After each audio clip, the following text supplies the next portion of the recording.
Convido agora, para a continuidade do ciclo de palestras, assistência de saúde no transtorno do espectro autista.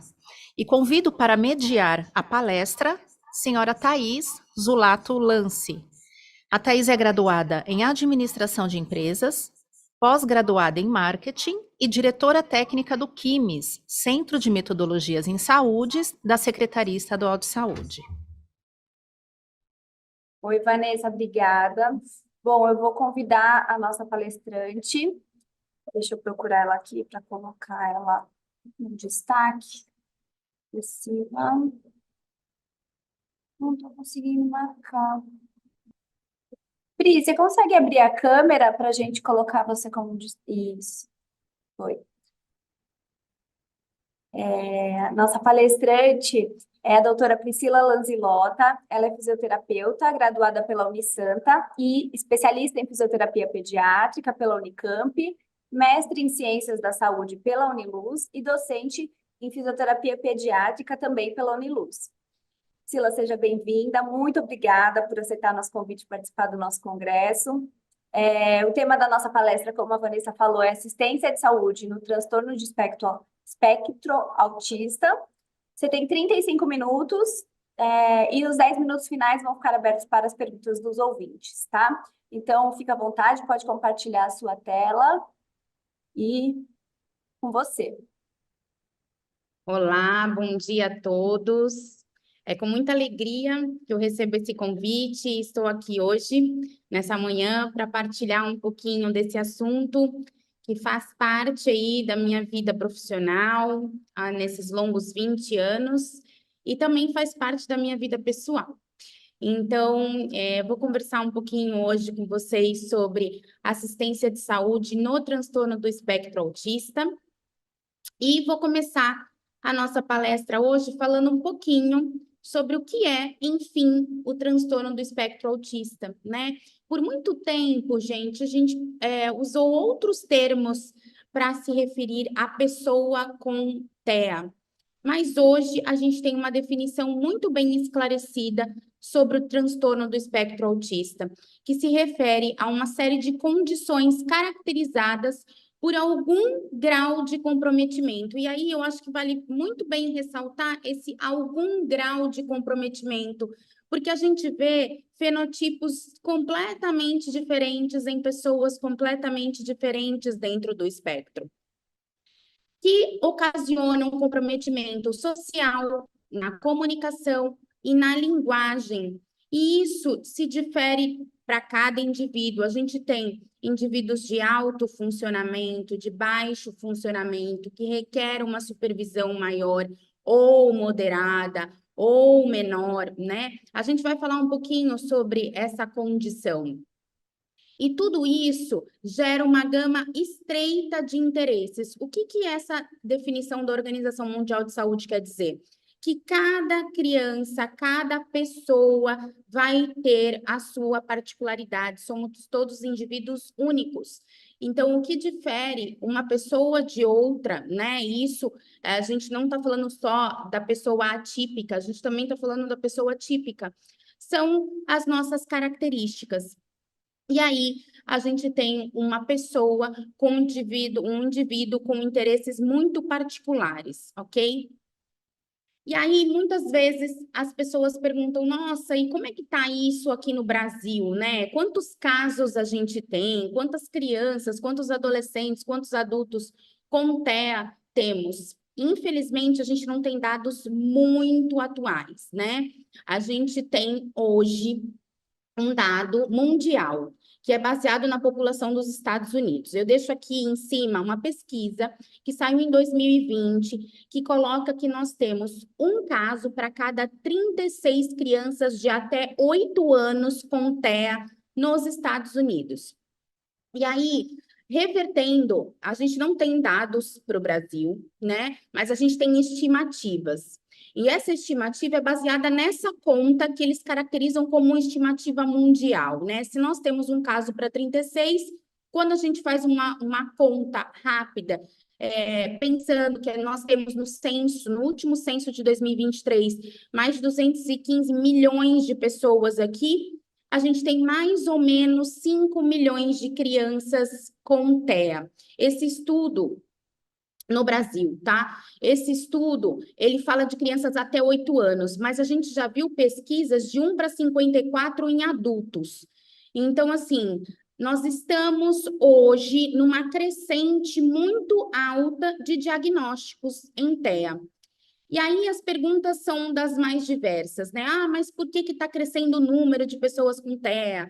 Ah, por que o diagnóstico está acontecendo tão rápido? Ou ele tem vindo tanto, né? Na verdade, gente, essas pessoas sempre estiveram ali.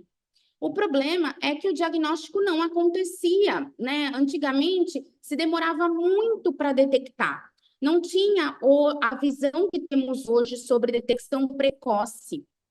Para vocês terem uma noção, nós passamos muitos anos detectando o TEA após os 4 anos, após os 3 anos. E hoje em dia, a detecção, ela é até antes do 1º ano, entrando numa característica de espectro, tá? Isso se dá pela evolução da ciência, pela evolução das pesquisas, dos estudos, do conhecimento genético, né, que hoje permeia o diagnóstico do TEA. E aí eu acho que temos uma ferramenta promissora aí com relação a censo no nosso país, porque o último censo de 2022 incluiu uma pergunta pelo IBGE para identificar os autistas, onde eles estão, né? Então, estamos aguardando esses dados, eles colocam que esses dados vão sair aí até 2025, desse censo de 2022, então, a gente está aguardando esses dados. Eu acredito que a gente tem uma ferramenta bem promissora. Só a título de curiosidade, essa pergunta foi incluída nessa pesquisa através da lei do filho do Marcos Mion, né? Então, ele batalhou bastante para que a gente conseguisse ter uma maior visibilidade, e eu acredito que agora a gente tendo o reconhecimento de quantas pessoas, tá? Porque não, a gente não fala só de crianças, de quantas pessoas com TEA tem no Brasil, a gente consegue também delimitar conduta, traçar planos, estratégias para uma melhor atenção da saúde. Mas eu acho que vale dizer que a gente está caminhando por um caminho muito bom hoje nessa visibilidade do TEA. Muito se questiona também com relação à etiologia, a causa do TEA. E aí, as pesquisas atuais, elas caracterizam que 90% dos casos têm uma causa genética. Muitas pesquisas já falam em associação entre fatores ambientais e genéticos.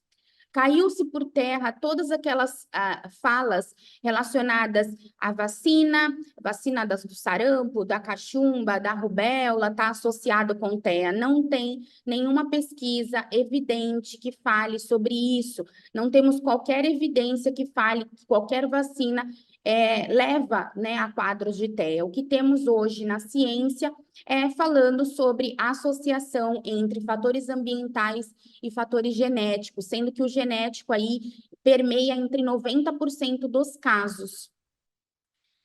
Eu até dei uma boa pesquisada para a gente poder falar sobre isso hoje, e o que a gente tem de mais recente, numa pesquisa genética aí, é que nós temos 134 genes diferentes hoje que podem detectar autismo, tá? Então, dentro das detecções diagnósticas, né, nós temos a clínica variável, e nós temos os testes genéticos hoje para diagnóstico e detecção. Bom, o que essa criança, esse paciente precisa para estar dentro do espectro? Ele precisa ter um comprometimento sensorial ou perceptual, um comprometimento de linguagem, um comprometimento motor que permeie os achados clínicos do TEA. Como que começa-se a investigação, né? A investigação começa sempre de um relato familiar, né? Então, a busca por serviços especializados começa lá nas UBSs, lá na central de atendimento, onde essa família traz alguma situação do dia a dia que caracterize algum comportamento que necessita de um olhar, de uma investigação. E às vezes esse comportamento é social, às vezes é comunicativo, às vezes é perceptual, às vezes é sensorial, né? Então a mãe fala, poxa, quando eu chamo ele pelo nome, ele não olha, ou quando eu quero brincar de alguma atividade, ou ele empilha, ele não quer a companhia, ele busca se isolar. Cada criança vai ter uma particularidade, mas começa nessa primeira infância, alguns achados bem peculiares. Como eu disse para vocês, hoje a detecção é precoce. Antes do primeiro ano já é possível colocar essa criança dentro do espectro, né, numa investigação muito particular. Todas as características dessa criança na primeira infância, elas são bem específicas e bem particulares, isto é, a severidade dos sinais depende de cada criança. Assim como a qualidade da linguagem, a qualidade do comportamento e também o grau de assistência que essa criança precisa. Nós temos 3 níveis de suporte no TEA. As bandeirolas, né, que a gente levanta dentro do espectro estão relacionadas com o que a gente muitas vezes não vê.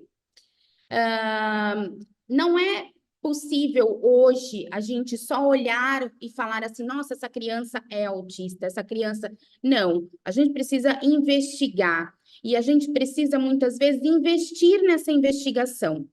Então, o que a gente tem hoje de benefício para poder acompanhar e dar as possibilidades de uma criança de uma assistência adequada? A gente tem hoje esse cordão do girassol que identifica as crianças e até as famílias dessas crianças com TEA. A gente tem as placas de assistência de prioridades para as pessoas com autismo, então a gente é possível ver hoje nos bancos, nos estacionamentos, tudo que prioriza a assistência da pessoa com TEA.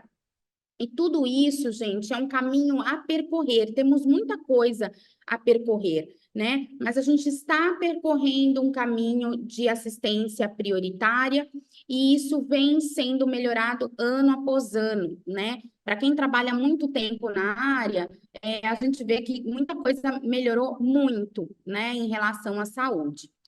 O que a gente fala sobre identificação precoce? Né? Como identificar precocemente uma criança com TEA?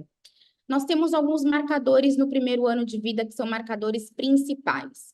O principal deles tem relação com desvios do controle motor e no desenvolvimento motor. Então, naquela primeira infância, alguns marcos não serem alcançados. O que a gente vê com relação a alguns marcos não serem alcançados? Por exemplo, o engatinhar, são tarefas mais habilidades mais complexas. Às vezes a criança não engatinha, às vezes é uma criança mais estática, ela não sai do sentado para o gato, ou não faz algumas transferências, trocas posturais, porque às vezes perde o interesse de buscar aquele brinquedo, de procurar ou brincar com aquele brinquedo. E aí ela tende a ser mais hipoativa ou hiporresponsiva. E aí nós temos outros sinais até os 3 anos, que são pobre contato visual, contato ocular, ausência de balbucio, que é aquele som gutural, né? Que é uma vocalização primitiva que o bebê faz quando está feliz, quando está excitado, quando está se comunicando inicialmente. Indiferença ao colo, pobres gestos sociais, então quer dizer aquele poder de imitação. Ah, dá tchau para a amiguinha, manda beijo, né? Então a gente vê que essa criança tem um repertório baixo para imitação, assim como um repertório baixo para brincar, principalmente repertório baixo para brincar de coisas que ele precisa imaginar. Né? Então, ele precisa imaginar, essa boneca, vai não sei o que, ele tem conceitos muito abstratos para brincadeira. Então, ele brinca daquilo que ele vê e como ele vê. Então, a coisa de imaginar algo é sempre uma questão, tá? Autoagressividade e as estereotipias, né, que são as manias, os rituais, a rigidez de rotina, também são particularidades que a gente encontra precocemente. Eu deixo uma pesquisa aqui embaixo da Sociedade Canadense de Pediatria, que traz justamente um quadro muito bacana. Eu ia até colocar o print aqui, mas eu achei que ia ficar um pouquinho poluído. Mas é um quadro que fala justamente sobre esses achados na primeira infância. Dentro da questão diagnóstica, gente, o que a gente vê? A gente vê hoje as assistências primárias, tá? Assistência básica de saúde entrando como detecção. Então, essa família busca as unidades básicas de saúde, o Centro de Atenção Biopsicossocial, as unidades de referência, que no caso são os CERS, e as unidades ambulatoriais para fazer essa assistência diagnóstica. O pediatra, ele vai aplicar hoje na caderneta de saúde da criança, existe perguntas referentes sobre o TEA, que é o MCHAT, um questionário binário, então perguntas binárias, sim, não, para dizer o risco dessa criança estar dentro do espectro. Para vocês terem uma noção, são 23 perguntas entre sim e não relacionadas a comportamento e comunicação social. E aí, a gente tem, por exemplo, se essa criança pontua nas perguntas de 0 a 2, ela tem um risco baixíssimo para a TEA. Mas se ela pontua acima de 8, ela tem um risco alto para estar dentro do espectro. E aí começam-se as investigações para diagnóstico, tá? Então, é um teste de triagem para o TEA, para a gente realmente estar detectando precocemente e encaminhando essa criança para os serviços especializados. Então, à medida que eu tenho uma criança com risco alto para TEA, ela é direcionada para os serviços de atenção de saúde. Fono, físio, TO, psico, que são os serviços que permeiam a reabilitação da criança hoje com TEA. Eu coloquei o CARS também, que é um outro questionário para crianças um pouquinho mais velhas, que aborda comportamentos sociais e também é um teste de triagem para o TEA um pouco mais tardio. Como eu disse para vocês sobre a genética, eu trouxe aquela pesquisa que eu dei um print na pesquisa que fala sobre os 134 genes diferentes do TEA. E eu acho que é interessante a gente falar justamente sobre isso. O que antigamente se falava? Ai, nossa, esse menino, ele bate palma ou ele faz flapping de mãos? Ah, ele tem autismo. E era só aquela pessoa com estereotipia que a gente olhava e falava, essa pessoa é autista.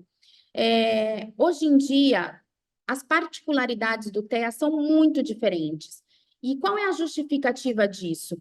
Que a genética permeando o diagnóstico do TEA, por exemplo, encontrando 134 genes diferentes de detecção, já indica para a gente que a gente pode encontrar quadros completamente diferentes em indivíduos completamente diferentes, tá? Os testes genéticos hoje para detecção mais frequente é o cariótipo, mas o cariótipo ele tem uma baixa aí detecção, mas ele ainda é suficiente. E nós temos o ARRAI e hoje o exoma. O exoma, ele detecta até 40% dos casos. Então, acaba sendo um teste bem específico para detecção precoce. As principais características, então, que a gente visualiza, eu falo muito aqui para os meus alunos, a gente tem que passar um momento brincando com a criança, e nesse momento brincando a gente vai encontrar cada característica, tá? Então, num momento muito sociável, essa criança vai apresentar, por exemplo, uma aversão ao som alto, né? Ou ela vai pegar o carrinho que devia andar e vai virar ele, ela vai girar a roda. Então, ela brinca de forma inusitada com alguns brinquedos. Ela não tem noção de perigo, então muitas vezes ela sobe, ela tomba, ela vai para trás, ela vai para frente, ela bate a cabeça, porque ela não tem medo, ela não tem noção de que aquilo pode machucar ou vai acontecer alguma coisa. Ela não tem capacidade de abstração, como eu disse, então a questão do imaginário. Vamos imaginar que esse aqui é o Batman e ele vai. Então, ela tem dificuldade para fazer isso e ela gosta de seguir rotina. Então, por isso que a gente dá previsibilidade terapêutica, né? Então, a gente fala, oi, hoje, imagina, a gente vai brincar de tal, tal, tal, tal coisa. A gente faz a rotininha da criança e ela se sente confiante, confortável, porque você deu uma previsibilidade. Vale ressaltar que cada criança pode apresentar uma ou duas ou três dessas características, não precisa apresentar todas elas para estar dentro do espectro. Na verdade, ela precisa ser detectada. Hoje, o relatório escolar também é uma forma de detecção, né? Então, ela precisa hoje de uma observação clínica muito importante de vários profissionais diferentes, não é só o pediatra, não é só a fisioterapeuta, existe uma equipe interdisciplinar que acompanha essa criança e todas elas, num relatório, vão poder identificar quais são as performances dessa criança. Quando a gente fala de estereotipias, a gente está falando de maneirismos muitas vezes, né? Então, que é o modo repetitivo, muitas vezes, da criança brincar, da criança agir, ou até mesmo dela falar. Algumas crianças apresentam o que nós chamamos de ecolalia ou ecolalia, né? Que é a repetição da palavra. Então, às vezes, a gente está formando uma frase e ela repete a última palavra da sua frase, né? Então, ou ela faz várias repetições de uma mesma frase, tá?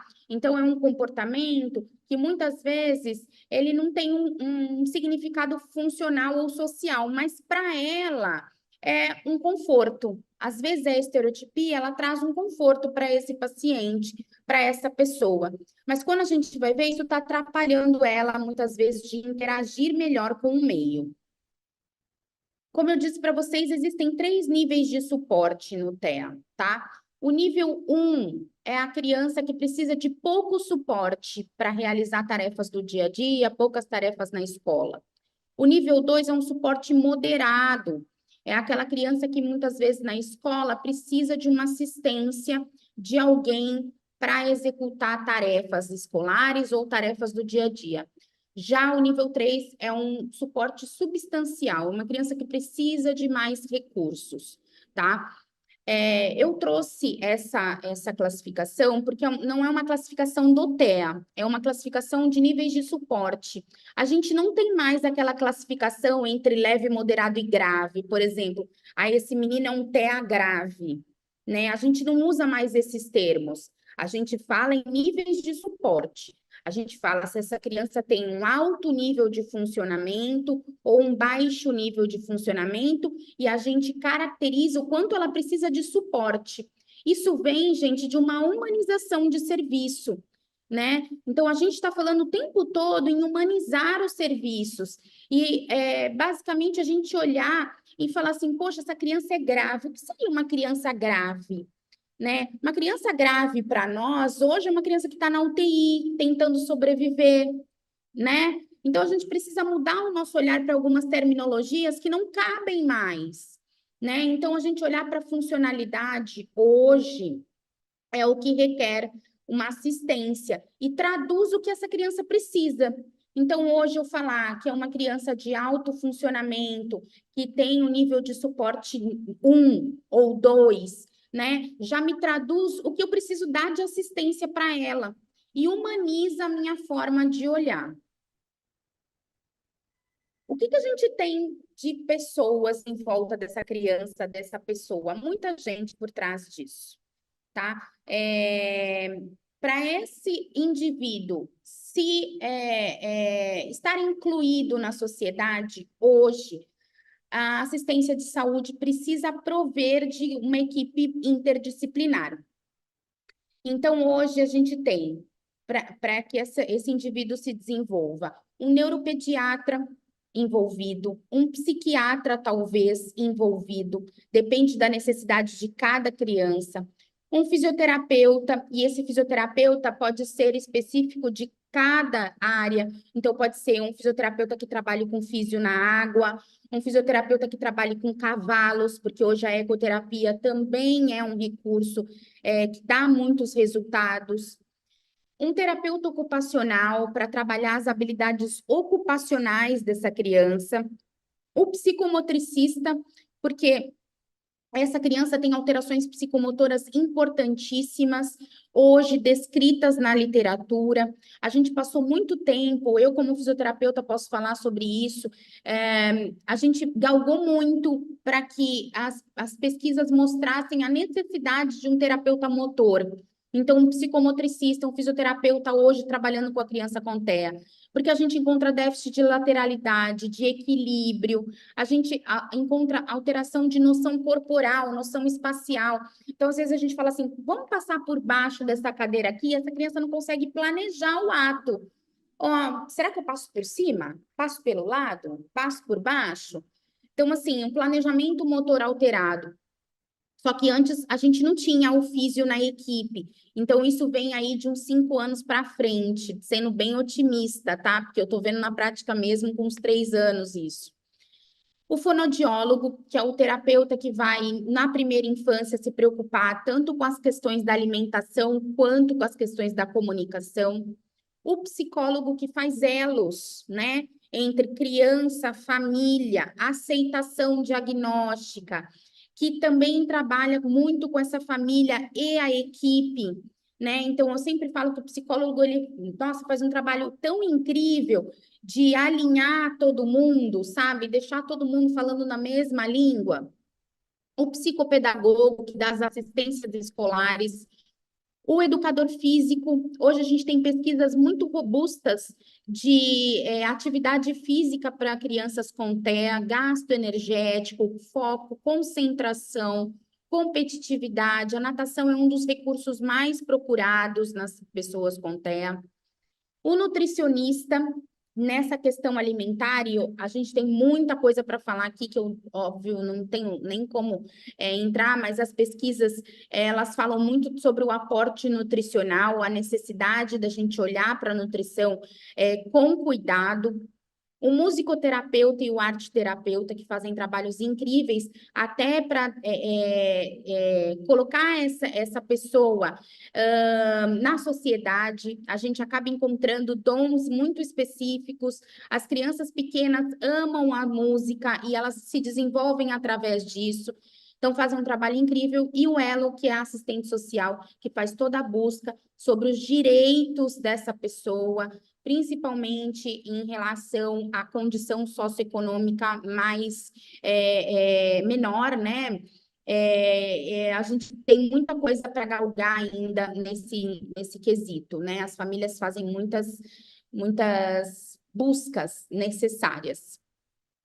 Hoje o prognóstico depende de 6 itens básicos, né? Então, quando se pergunta como é que essa criança vai evoluir, depende do QI, depende da integridade familiar, depende da precocidade do diagnóstico, quanto antes, melhor, né? Quanto antes, maiores são as possibilidades.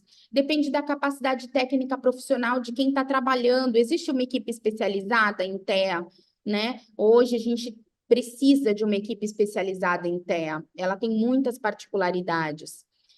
Da ausência de comorbidades associadas, logicamente que se eu tenho uma comorbidade associada ao TEA, eu vou ter um prognóstico um pouco mais reservado, e da ausência de consequências relacionadas com o sensorial, né? Visão, audição, tato, propriocepção. Então, quanto antes, gente, para tudo, para intervenção, para detecção, para tudo, quanto antes, melhor. Se a gente vai olhar para o futuro aí, a gente tem que pensar em detectar o quanto antes. Hoje, as nossas avaliações são todas centradas na família. A melhor evidência científica de intervenção é da assistência centrada na família. Então, a gente coloca essa família com poder de decisão terapêutica. Todo o processo de avaliação e intervenção passa pelo crivo familiar. Não adianta nada o terapeuta hoje, o profissional de saúde hoje, avaliar uma criança com a mãe lá fora e depois só passar o feedback para ela. Ela precisa participar, ela que vai trazer informações importantíssimas sobre aquela avaliação, sobre aquela criança. Não tem ninguém no mundo que conheça mais a criança do que a família. Então, a gente colocar a abordagem centrada na família, assistência centrada na família, é o ideal para a gente ter um sucesso terapêutico hoje. Então, essa família participa da avaliação, das escolhas, das decisões. Com isso, a gente vai fornecer orientação e treinamento para essa família. Porque, às vezes, a sessão é uma vez na semana, então ele vai fazer fono uma vez, físio uma vez, já existe uma sobrecarga enorme em relação a isso. Então, essa mãe precisa saber o que está sendo feito, ou muitas vezes participar do que ela quer. Aqui na universidade, eu falo muito para os alunos assim: perguntem para a família o que ela espera, como a gente pode ajudar. O que ela está esperando da nossa intervenção? E a partir daí, a gente traça o objetivo, porque o objetivo não é meu.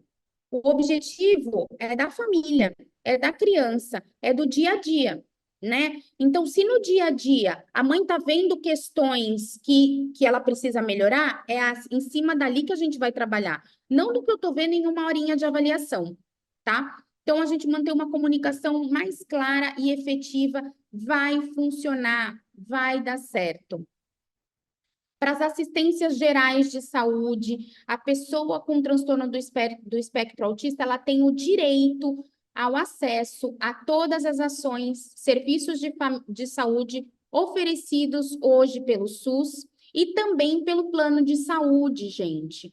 Então, vale muito conversar sempre, porque a Lei 12.764 garante o acesso ao diagnóstico precoce, ao atendimento multiprofissional, à nutrição adequada, aos medicamentos e às informações que auxiliem no tratamento de crianças dentro do espectro autista.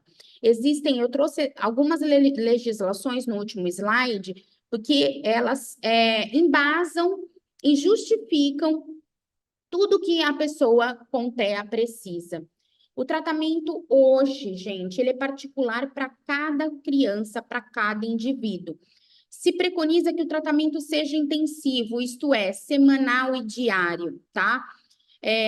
Hoje a gente tem buscas para treinamento e tratamento intensivo até por horas semanais, né? Então, nós temos recursos que disponibilizam altas horas de carga com resultados positivos. Mas também vale ressaltar que cada criança precisa ser avaliada e, com isso, ter as suas exigências particulares, tá? Um programa terapêutico sempre vai preconizar um melhor desenvolvimento social, cognitivo e comunicativo possível e ampliar o repertório dessa criança, tanto no brincar quanto na socialização dela. Quanto mais variabilidade a gente oferecer, melhor. Não existe tratamento em equipe, que eu digo assim, não existe tratamento com várias crianças com TEA no mesmo lugar. O tratamento é individualizado. Essa criança precisa estar ali sozinha para receber a sua atenção especial. O que a gente tem hoje de tratamento com nível alto de evidência científica?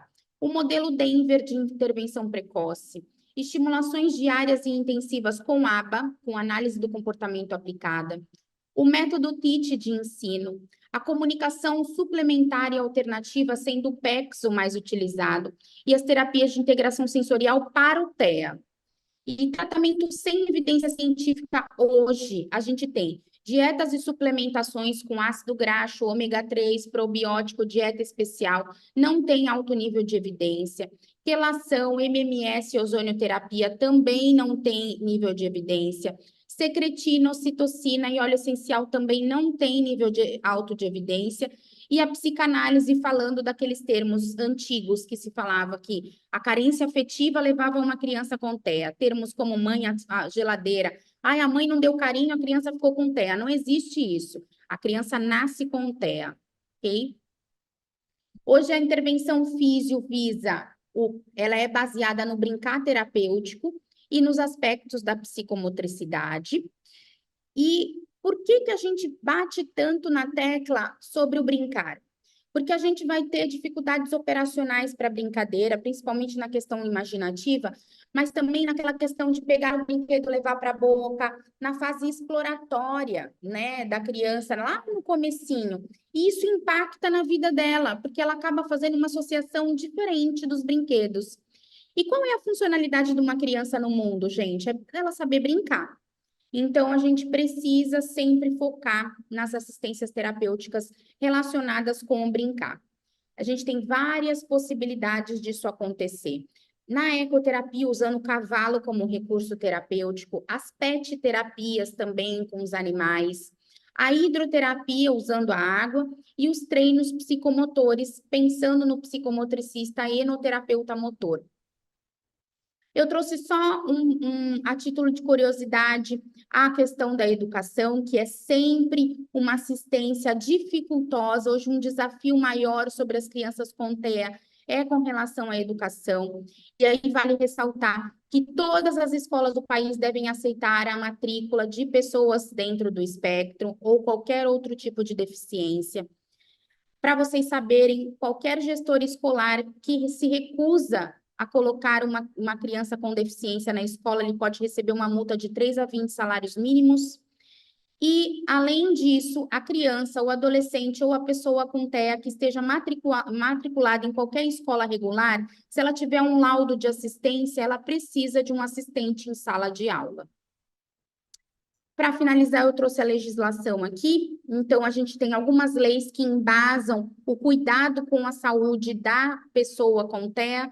Então, a Lei 13.977, que é a lei do Romeu Mion, filho do apresentador Marcos Mion, inclui a CIP-TEA, que é a carteira de identificação da pessoa com TEA, tá? Que está disponível. A Lei 13.861 inclui especificidades inerentes ao TEA no censo, e ela foi preconizada em 2019, eu acho que a gente ainda está caminhando nesse quesito. A Lei 12.764, que é a Lei Berenice Piana, que é a lei mais conversada sobre o TEA, ela inclui a Política Nacional de Proteção dos Direitos à Pessoa com TEA. A Resolução Normativa 469, ela dispõe o rol de procedimentos em saúde, que a gente tanto vem conversando, né, sobre assistências da saúde suplementar, a regularização da cobertura obrigatória de sessões com psicólogo, TO e fono para o tratamento com TEA, hoje incluindo o fisioterapeuta. E a Lei 13.146 é a Lei do Estatuto da Pessoa com Deficiência, que inclui a Lei Brasileira de Inclusão da Pessoa com Deficiência, onde o TEA se inclui. Pessoal, eu acho que sem equidade, sem inclusão, a gente não vai para lugar nenhum. É uma luta que estamos aí travando sempre e com muita satisfação como profissional da reabilitação, eu digo que a gente não vai desistir jamais. E é isso, quero agradecer muito esse momento de poder partilhar essa troca com vocês. Muito obrigada. Muito obrigada a você, Priscila. Foi ótimo. A gente está vidrado aqui, escutando e aprendendo. Aí chegou algumas perguntas no chat, algumas parabenizações. Muito bom, tema muito importante, parabéns, maravilhosa apresentação. A Vânia falou, parabéns pela apresentação, bastante esclarecedora e didática, muitos mitos devem ser desconstruídos em relação ao TEA.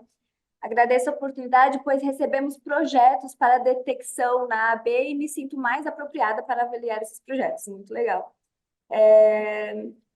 Importantíssimo falar sobre direitos e acessos ao diagnóstico, a Rosângela. A Juliana falou, muito interessante saber os benefícios de exercícios aquáticos. O Jefferson perguntou, a ansiedade e o toque está presente na maioria dos graus de TEA? Jefferson, bom dia. Sim, qualquer nível de suporte, a gente tem ansiedade e toque como comorbidade, tá? Dentre outras alterações relacionadas ao comportamento. E a gente pode encontrar isso em qualquer grau do TEA. Você pode compartilhar a apresentação para Sim. sobrar? Bom, vamos lá. Ficaria horas ouvindo e aprendendo. Parabéns. Que maravilha, parabéns, Priscila. Vamos lá, acho que tem mais uma pergunta aqui, ó. A Bianca perguntou: os testes genéticos estão. Perdi a pergunta. Os testes genéticos para a TEA estão disponíveis no SUS? A gente tem três serviços no estado de São Paulo com disponibilidade pelo SUS, tá? Normalmente cariótipo. Os exomas são testes um pouco mais caros, né? Então custam mais ou menos 6 a 7 mil reais. Mas a gente tem um projeto Genoma na USP que faz alguns trabalhos específicos para o TEA. Legal. A Isabel falou: parabéns. Já ouvi muito falar que o autismo está muitas vezes ligado à alimentação da mãe. Acho que você já falou isso no começo, que não tem nada a ver. Genético, a criança já nasce, né? Sim. Bom, eu fiz uma outra perguntinha aqui, ó. Eu te acompanho nas redes sociais e vejo que você trabalha muito junto com as famílias dos pacientes também, né? Não é só com os pacientes. E aí eu queria saber quais os profissionais você falou, mas como que os profissionais podem trabalhar junto com a família para melhorar o resultado? Isso. A gente faz um trabalho muito associado. Todos os profissionais que trabalham com TEA, eles precisam ter em mente que sem a família como um aliado terapêutico, a gente não vai conseguir nada. Então, o que a gente precisa? Primeiro, conscientizar a importância da intervenção. Então, às vezes, a gente precisa entender como que essa mãe vai fazer para chegar no serviço, se está sendo fácil, se está sendo difícil. Porque, às vezes, o que acontece? A mãe fala assim, poxa, eu quero muito levar, mas está muito difícil para mim, eu tenho que faltar no trabalho, eu não tenho quem faça isso para mim, ele falta na escola. Então, a gente precisa arrumar uma estratégia, esse é o primeiro momento, né? Arrumar uma estratégia para que isso funcione muito bem e depois fazer ela entender a importância daquele momento de intervenção. Então, a importância dele estar num centro especializado e receber a equipe, ou a importância de uma estimulação domiciliar, né? Então, existem várias possibilidades que podem ser feitas. A gente precisa encontrar o que se encaixa nessa rotina. Eu sempre digo que um olhar empático para aquela, ser mais escuta do que fala, né? Um olhar empático vai mudar muita coisa na esfera da intervenção. Então, é mais ou menos um trabalho de conscientização. Depois que a gente faz a conscientização, tudo flui. A Ana Rita perguntou: como garantir os direitos dessas pessoas dentro do nosso sistema de saúde, uma vez que temos uma carência enorme, principalmente com a neuropediatria? Pergunta de milhões, né? Ana Rita, né? Ana Rita, olha, eu sei, tá? A gente tem uma questão de demora muito grande para consulta com o neuropediatra, porque existe uma fila de espera enorme e a gente às vezes precisa laudar, a gente precisa ter o laudo para a escola, para acesso ao serviço e etc. O único jeito da gente conseguir atingir os direitos dessa criança é continuar batalhando, não tem outra forma. Então, eu sempre recomendo assim, tá difícil nesse serviço, tenta por uma outra UBS de um outro serviço, sabe? Vai procurando em outras UBSs, vai procurando em outros serviços, né? Porque às vezes fica muito ali, eu estou esperando uma consulta no hospital X. Cara, não tem jeito, é uma luta, mas a gente precisa buscar, não dá para desistir. E para finalizar, a pergunta do Leonardo, ele falou: qual metodologia é utilizada para classificar e fechar o diagnóstico de nível de suporte no TEA? Leonardo, a gente hoje precisa de uma equipe para fechar esse nível de suporte, tá? Então, quem vai ver isso? O psicólogo que está em assistência com essa criança, junto com o neuropediatra ou o pediatra, tá? E aí, essa criança que, para fechar o nível de suporte, ela precisa já estar com algumas assistências. Por exemplo, ela já precisa estar indo para a escola, e aí a gente vai muitas vezes precisar do psicopedagogo para ver esse suporte também. Então, a gente precisa de uma equipe, né? E a metodologia nada mais é do que observação de AVDs, tá? De atividade de vida diária. Como essa criança realiza as atividades de vida diária. E aí vale ressaltar que é a família que vai trazer dados importantíssimos para isso. Ninguém conhece mais a criança do que a família, né? Então, a família em casa já vai falar, isso ele não consegue fazer sozinho, isso ele precisa da minha ajuda. Como é que ele vai ficar na escola se ele não sabe se limpar? Como é que ele vai ficar na escola se ele não consegue segurar o lápis? Então, existem preocupações que a família vai trazer e os terapeutas vão laudar. Ok. Bom, Bri, muito obrigada por participar com a gente aqui. Um tema muito interessante. Eu sei que é um tema muito próximo a você, tanto pessoal quanto profissionalmente, né? Então, muito obrigada. E obrigada a todo mundo que participou aqui, ao vivo, mandou pergunta. Ó, parabéns, aprendi muito, todo mundo gostou. Só para E, bom, agora... eu queria só, né, a Thaís falou que isso tem uma aproximação pessoal. Eu tinha uma irmã com TEA que faleceu aos 34 anos de Covid, há 3 anos atrás. Então, é um assunto que me acompanhou a minha vida inteira, né? Então, depois, minha decisão de ser hoje uma profissional da saúde que trabalha com reabilitação infantil é acompanhar uma família com uma criança neuroatípica. Ah, me emocionei. Bom, obrigada, gente. Acho que agora a gente vai para o almoço. A Vanessa vai finalizar. Pri, muito obrigada. Obrigada. E até mais. Eu que agradeço. Tchau, gente. Bom dia. Tchau, Priscila, parabéns. Obrigado, viu? Muito obrigada. Priscila, te agradeço muito. Eu também sou fisioterapeuta, também atendi crianças em fisioterapia aquática, crianças com espectro autista, né? Então, vivenciei isso muito de perto, né? E de quanto a família é importante, né? Às vezes de iniciar o atendimento com a irmã dentro da piscina comigo. Então, isso é muito importante a gente falar. Eu acho que isso é um assunto que a gente não deve parar de falar a todo tempo. Então, assim, eu te agradeço muito, até pela situação. Eu também tenho um filho atípico, né? Então, assim, me tocou muito as coisas que você falou e eu achei bem legal toda essa troca que a gente teve com a sua palestra. Muito obrigada. Obrigada, Thaís.